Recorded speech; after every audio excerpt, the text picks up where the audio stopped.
Mr. President. I recognize the senator from Idaho. Thank you, Mr. President. You get to be here for my second speech. I'm here to talk now about the centerpiece of this reconciliation bill, making the 2017 tax cuts permanent. The One Big Beautiful Bill prevents the largest tax hike in history and provides groundbreaking new tax relief for middle-class workers and families. This legislation permanently extends the Trump tax cuts, which proportionally benefited the middle class the most. If these tax cuts were allowed to expire, taxpayers in all income groups would see massive tax hikes. And a point that my colleagues on the other side seem to consistently forget or ignore is that the vast majority of them, $2.6 trillion worth of those tax cuts or tax increases, would fall on taxpayers making less than $400,000 per year. And the vast majority of that is on taxpayers making and earning in the middle and lower middle income categories. No, that one. But before I go on to discuss what would happen, I want to address an issue that is just a constant theme on the other side, and that is that this bill is going to be a huge increase in the deficit. Now here's a quick handwritten chart that my colleague from South Carolina made quickly to respond to them. You heard the previous speaker say that CBO has scored this bill to have a huge multi-trillion-dollar deficit increase. The fact is that CBO has scored this bill to have a $507 billion deficit reduction. You heard that right, a $507 billion deficit reduction. And later on in my remarks, I will point out that that score doesn't even take into account the growth in the economy and the revenue that will come to our Treasury from revitalizing and giving a boost to our economy. So now let's go to the next chart. What will happen if we don't do this? What will happen if we do what the Democrats are demanding that we do? And that is to let this tax increase happen so that they can say they're going to use it to pay the deficit down. The average family of four would see a tax hike of $1,700, and their child tax credit would be cut in half. 20 million small business owners would face massive tax hikes, with some of them facing rates as high as 43%. The standard deduction, which simplifies tax filing for 90% of Americans, would be cut in half. Small businesses and farms would see their death exemption cut in half. The Council of Economic Advisors warns us that this $4 trillion tax hike would also lead to an economic downturn and potential recessionary headwinds, noting that the impacts would disproportionately fall on young people, minorities, and workers without college degrees. We've been working for more than a year on legislation that prevents that outcome and provides an opportunity for us to have additional tax relief that is specifically targeted to benefit low and middle income families and workers. Despite the rhetoric of fear, our critics' rhetoric about tax cut as being for billionaires and corporations, the reality of this legislation prevents a massive tax hike across the board and overwhelmingly benefits middle-class households and job creators. According to the Joint Committee on Taxation, this bill provides more than $600 billion, that's $600 billion more of new tax relief for hardworking Americans. How does it do that? $73 billion in inflation tax relief targeted at income brackets below $100,000 per year. $205 billion in tax relief to the 90% of taxpayers who claim the standard deduction. $93 billion in additional tax relief for seniors through a $6,000 bonus exemption. $124 billion investment in children of low and middle income families, in addition to the permanent doubled child tax credit. I'm going to say that again. The permanent doubled child tax credit. The significant tax relief we are providing to hardworking families includes permanent lower tax rates, letting Americans keep more of their hard-earned money, permanent increased and enhanced standard deduction, claimed by over 90% of taxpayers. On top of making that doubled child tax credit permanent, we are also increasing it for tens of millions of families. Tax relief for seniors in the form of a $6,000 bonus exemption for low and middle-income seniors, slashing their tax burden. No tax on tips for millions of tipped workers like waitresses, barbers, hairstylists, and taxi drivers. No tax on overtime for millions of America's hourly workers who work overtime and keep America running. No tax on auto loan interest for new cars made in the United States, allowing the hardworking families of America to fully deduct auto loan interest on American-made cars. Enhanced 529 education savings accounts, making education expenses more affordable and accessible for families. New Trump savings accounts for newborns and children set up to the age of 18, building financial security for the next generation. We make child care more accessible and affordable for working families by enhancing the Child and Dependent Care Credit and the Dependent Care Assistance Program. The list goes on and on. We extend the paid family and medical leave credit and expand health savings and accounts for health care expenses. We repeal onerous IRS reporting requirements on gig workers, reduce the paperwork burden for small businesses, and much more. And all of this just on the individual side of the code. The business side of the tax code has the potential to generate phenomenal economic growth. When my Republican colleagues and I began talking about how to best extend and enhance the Tax Cuts and Jobs Act, we agreed that one of our top priorities was to make it permanent. The reforms we made in 2017, including lower rates for corporations and small business owners, along with the international tax reforms, increased domestic investment, boosted economic growth, and increased take-home pay. A growing economy powered a strong labor market. Workers saw record wage growth, and the unemployment rate fell dramatically to the lowest in 50 years at 3.5%. Corporate inversions, which we used to debate endlessly, or businesses leaving America, became a thing of the past. They literally ended, and America became the place to do business again. Capital formation exploded in the United States. Restoring these critical business provisions and making them permanent is a key to driving additional growth and investment in the United States. For businesses that spur investment and economic activity across the country, this bill makes the 20% small business deduction permanent, enabling job creation and spurring local economic activity. Restores and makes permanent full expensing for domestic research and development, encouraging domestic innovation. Restores and makes permanent full expensing for new capital investments, like machinery and equipment, boosting domestic production. Restores and makes permanent interest deductibility, helping to finance critical domestic investments and keep America globally competitive. It includes full expensing for new factories and factory improvements to accelerate domestic manufacturing. Permanently renews and enhances the Opportunity Zone program, driving $100+ billion of investment to rural and distressed communities.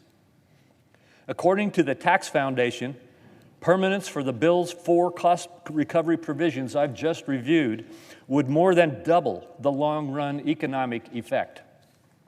The National Association of Manufacturers predicts $248 billion in economic growth will come from the manufacturing sector alone, along with over 1 million jobs and over $100 billion in new wages.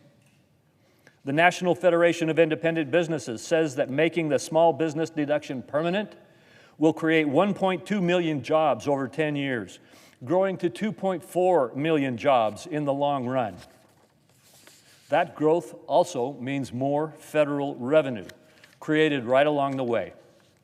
And the Council of Economic Advisors estimates that the tax legislation alone, this tax legislation alone, will drive more than $2 trillion in offsetting deficit reduction, thanks to permanent provisions that power economic growth and incentivize investment. Over a 10-year window, with this legislation in effect, the Council of Economic Advisors estimates that debt as a share of GDP will fall to 94%, compared to 117% if the Trump tax cuts expire. And this chart is important to look at. This is what happens to our deficit if we pass this tax legislation and grow our economy. And this is what happens if we don't. The red line is what happens if we don't. Over a 10-year window with this legislation in effect, as this chart shows, the estimate is 94% compared to 117% if the Trump tax cuts expire. So while my colleagues on the other side complain and complain that we will not let taxes go up, this is what will happen if they do go up. Far from adding to the deficit, this legislation will finally put us on a sound financial footing as we power growth and curb spending. For those who claim that this bill will add over $4 trillion to the deficit, it bears repeating. Preventing a $4 trillion tax hike is not the same as deficit spending. And those who say that we should let a $4 trillion tax hike go into effect to pay down the national debt, every tax increase that Congress has adopted for as long as I can remember was not used to pay down the national debt. It was used to increase spending. And that's exactly what is going to happen if the Democrats have their way and force this tax hike to happen. It was used by Congress to spend more money, not to reduce debt. Extending current tax policy means that tax revenue as a percent of GDP will remain relatively unchanged. We do not have a revenue problem in America. We have a spending problem. That's why we asked JCT to score this legislation under a more realistic scenario using a current policy baseline. The Council of Economic Advisors estimates that making the Trump tax cuts permanent, combined with other Trump administration pro-growth policies like regulatory reform and so forth, it will increase federal revenues by more than $4 trillion, far more than offsetting any deficit estimates. When combined with the $1.6 trillion in spending reductions, this bill represents historic savings for taxpayers, far exceeding the spending reductions in the past by hundreds of billions of dollars. And I want to look at this chart. I've talked a lot about tax cuts and protecting against tax increases and economic growth that happens from that. But reducing spending is another critical priority that we must address. And in addition to the pro-growth tax policy that I've just described, we cut spending by $1.6 trillion. This chart shows how other bills have tried to take a shot at reducing spending in the past. We far exceed any spending reduction bill that Congress has ever passed. We're paying attention to the revenue side, and we're paying attention to the spending side. To achieve this record level of savings, we are slashing President Biden's Green New Deal spending and promoting an America First energy policy. We are eliminating hundreds of billions of dollars of the Green New Deal subsidies, including ending wasteful credits like the EV tax credit. We stop penalizing fossil fuels in favor of unreliable and expensive green energy, and instead support consistent energy sources, making energy affordable again. We are also rooting out waste, fraud, and abuse in federal spending programs, as my colleague from South Carolina mentioned, like those that we have identified in Medicaid. This will not reduce benefits for those who are qualified and for whom Medicaid was intended. It will reduce waste, fraud, and abusive scams that are being used to get the American taxpayer to funnel money into states or into other programs. This program was created to help pregnant women, children, and seniors in America and those with disabilities. We are continuing to protect them. They will not lose benefits, and the politics of fear that you hear constantly are simply false. But in recent years, the Democrats have incentivized Medicaid to enroll healthy Americans and illegal immigrants, driving up costs for taxpayers and risking the program's sustainability for those who need it the most. This is what has happened. This is what's happening to the enrollment and the spending in Medicaid. The fate of this expansion is an unsustainable path and puts the future of the program at risk, including the United States federal debt. As spending has surged, so have inappropriate payments and ineligible enrollments, along with gimmicks and loopholes. People are alarmed by these statistics, but official reports indicate that the federal government made $543 billion in inappropriate Medicaid payments from 2015 through 2024. Some experts think that that number is closer to $1 trillion. That is what we are addressing in this legislation. We have the responsibility to ensure that programs like Medicaid work efficiently and effectively and remain financially viable for those for whom it was designed to help. For months, my Democrat colleagues have engaged in the politics of fear, warning that Republicans are going to rip this critical program from those most in need. Let me be clear. This legislation does not take Medicaid away from any recipients for whom the program was designed to help. Children, the elderly, the disabled or infirm, adults caring for children, and elderly relatives are protected by this bill. We would not be honoring our obligation to these recipients if we allow the program to continue to balloon, forcing vulnerable populations to compete for available resources with able-bodied adults who refuse to work. As one father recently wrote in the Wall Street Journal, Medicaid was created to help people like my son. He is 17, has severe autism and epilepsy, and needs constant attention. Yet thanks to Obamacare's Medicaid expansion, he is stuck on a multi-year waiting list for an in-home care because able-bodied adults are competing for the same results. CBO estimates that over 1.4 million illegal aliens are receiving Medicaid benefits. I'm talking about those who are not United States citizens and are not legally in the United States, receiving Medicaid benefits, and pushing those like this man's 17-year-old son out of his opportunity to get access to those benefits. Brett Guthrie, the chairman of the Energy and Commerce Committee in the House, correctly notes, every dollar misspent on illegal immigrants and ineligible individuals in the Medicaid program means less money going to our children, our pregnant women and mothers, individuals, and others who are disabled and seniors. Republicans are committed to preserving and strengthening Medicaid for the people Medicaid was intended to serve. That starts with making common sense reforms to eliminate waste, fraud, and abuse in the program. This bill targets rampant fraud in the program by removing illegal aliens, deceased recipients, or those enrolled in multiple states. It eliminates wasteful spending by ensuring that Medicaid payments align with levels in Medicare and other spending programs, and increases the frequency of eligibility checks. It requires more personal accountability and promotes pathways to work for able-bodied adults. The work requirements proposed in this legislation are simple. Many people are amazed that they're so easy to meet and yet so rigorously opposed. If you are an able-bodied adult without dependents, you can qualify for taxpayer-funded Medicaid by spending 20 hours per week working or participating in work training or going to school or participating in community service or volunteer work. The majority of Americans agree that these rules are responsible guardrails to protect a program that was designed to protect America's most vulnerable Americans.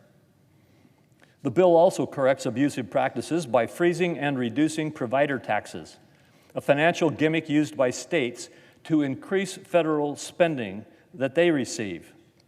For those concerned about funding for rural hospitals during the transition back to responsible funding levels, the legislation creates a bridge funding system to help stabilize rural hospitals and enhance their long-term financial solvency. And while Democrats claim Republicans are slashing Medicaid spending, the reality is that even with these reforms, Medicaid spending is projected to continue to grow by billions of dollars over the next 10 years. Only in Washington is a smaller increase in spending considered a cut. In reality, these reforms will improve, protect, and preserve Medicaid for the most vulnerable Americans. We've had a very robust debate over how to best deliver on President Trump's agenda, and I'm proud of what we achieved in this legislation. The tax provisions in our bill, from permanent extension of the lower tax rate to the increased child tax credit to the permanent tax relief for businesses, will deliver financial security for American families and grow our economy. The health care provisions will protect and preserve Medicaid for the Americans that the program was designed to serve. And while more work remains, this bill's economic growth, combined with deficit reduction that we have in it, finally puts our country on a much better fiscal trajectory. Speaking of work, I would be remiss if I did not take a moment to thank the excellent staff from the Joint Committee on Taxation, the Congressional Budget Office, and the Senate Legislative Council for the hard work and countless hours they have put in to get us to this point. Some of them have been working with us on these provisions for years, and we greatly appreciate your partnership in this effort. I ask unanimous consent to have these individuals' names printed in the record. Thank you. I also have to thank my incredible staff who have foregone sleep over the past several months to provide timely, indispensable insight, facts, legislative text, counsel, and so much more. Without them, we would not be at this point and ready to deliver this much needed growth-focused policy for the American people. I ask unanimous consent to have the names of my entire Finance Committee staff printed in the record. Without objection. Thank you. Even with all that, and all that we accomplish in this legislation, there are dozens of additional good ideas, smart policies, and common sense reforms that we were not able to include today. And I commit to working with my colleagues to advance those goals as well as we move forward. But today's historic legislation is more than a good start and will pay dividends for American families. Extending good tax policy, delivering targeted relief, and reining in wasteful spending, as achieved in this bill, is the best way to restore economic prosperity and opportunity for all Americans. I look forward to getting it to the President's desk as soon as possible. Thank you, Mr. President.